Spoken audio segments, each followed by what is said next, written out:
Thank you. I'm very proud to be here with such a distinguished panel.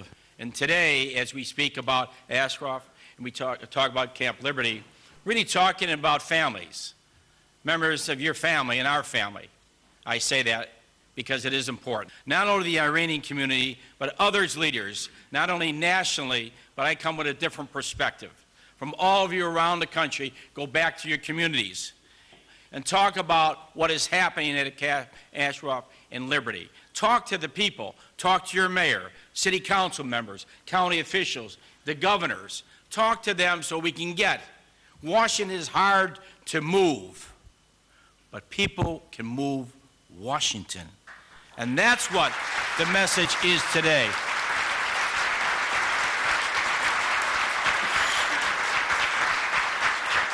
We in America are not as educated about world history. And we should be, because in order to understand American history, you have to understand world history. And unfortunately, as Alan pointed out, we're repeating the mistakes of the past. And that's why it is important, as you come together, that you tell the story continually in your communities, from every ethnic and racial group.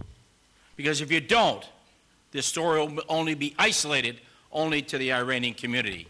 It is a story to be told not only in the United States, but throughout the world. And that's why it's important. As we move forward to U.S. Mayor's Conference and coming in June, is pass a resolution there on behalf of Camp Ashraf and Camp Liberty. And again, educate more Americans about the injustice that is taking place right here in the world. And to me, and that's why I'm here today, on behalf of a city that understands the world, understands what immigrants are all about, but most importantly, appreciates the Persian culture, appreciate their civilization, and the Iranian community, what they've done for America, that we can do, again, speaking out on behalf of the lost souls at Camp Ashraf and Camp Liberty. Thank you very much.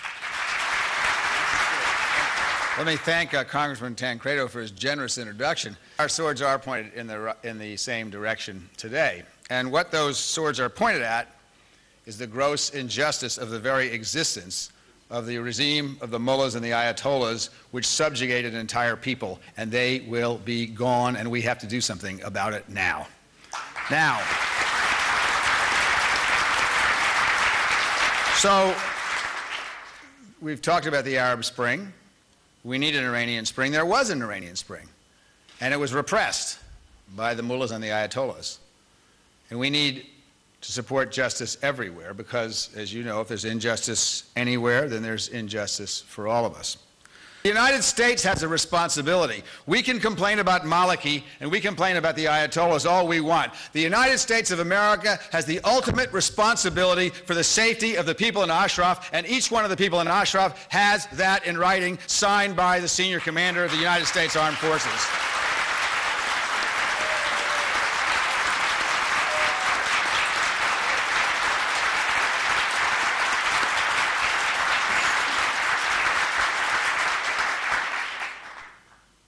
The fact of the matter is that this is not simply a battle to save the lives of 3,400 unarmed civilians who find themselves stuck in an increasingly less democratic Iraq.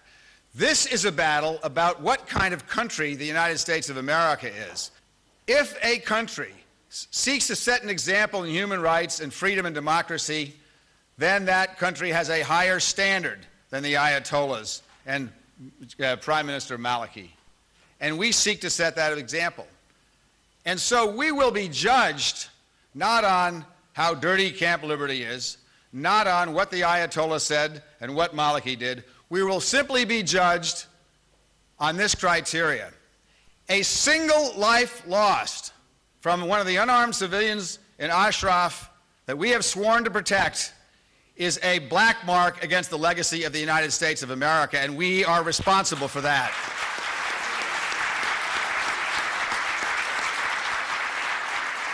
Now, so we have transferred 400 people from Ashraf to Liberty, which, as you see, was not as it was told. We were lied to. Let's not be mince words. We were flatly lied to. And I agree that we need to find out who did tell us that lie. But whatever we do, in finding out who told us the lie must not delay for one moment the progress that we need to make. The pressure is enormous now on the government of the United States of America to remove the people from liberty and send them to the West where they'll be safe.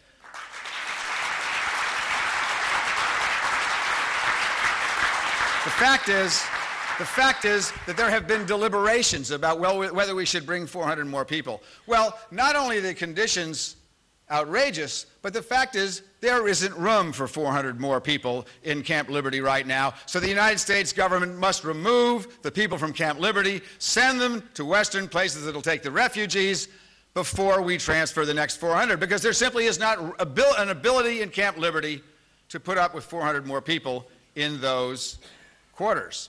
You know the story. In 2003, and in exchange for that disarmament, we gave every single one of them a written pledge that said we would defend them. We broke that pledge in 2009, and we abdicated our responsibility in 2011.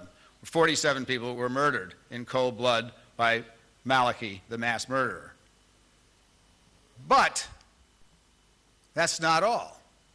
After we took control of Camp Ashraf, and there are many upstanding military people who are trying as hard as we all are to make sure that this has a happy ending. After we took control, the Federal Bureau of Investigation Counterterrorism came to Ashraf and screened every single resident. And not one resident of Ashraf was found to have either connections with terrorism or to have participated in a terrorist act.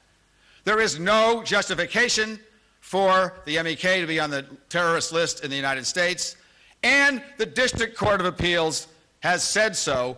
They have said over a year and a half ago that there was no due process in listing the MEK and that the process must be reevaluated. The State Department has refused to comply with the lawful order of the court. This is an affront to what we do every day when we are trying to spread democracy. We talk about, I just got back from Moldova, where there is an attempt now to create a democratic government, and we're making some progress. Do you know how difficult it is for me to explain to them that they need to apply the rule of law when the State Department of the United States of America is failing to apply the rule of law?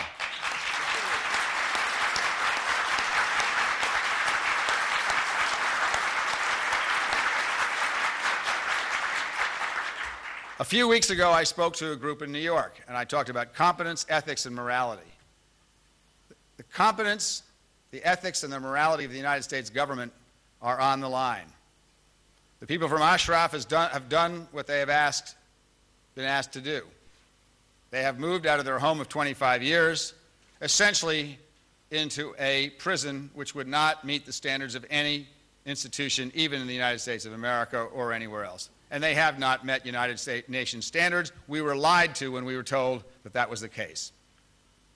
So the 400 civilians who are in Camp Liberty are now waiting, and the clock is ticking. And it is the United States government's responsibility to make sure that not one life is lost.